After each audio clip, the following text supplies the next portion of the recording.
That snore you laugh off? It's not just annoying, it's stealing recovery sleep from both of you. Men over 40 are twice as likely to snore loudly. Why? Throat muscles weaken with age and weight around the neck narrows the airway. Every loud snore triggers tiny wake-ups called micro-arousals, breaking both of your sleep cycles. That's why your partner feels wrecked the next day.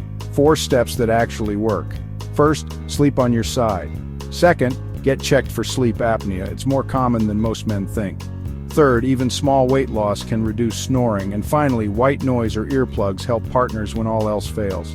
I used to shrug it off, but I realized my snoring wasn't just my problem. It was aging both of us. Together, let's stay young, stay happy,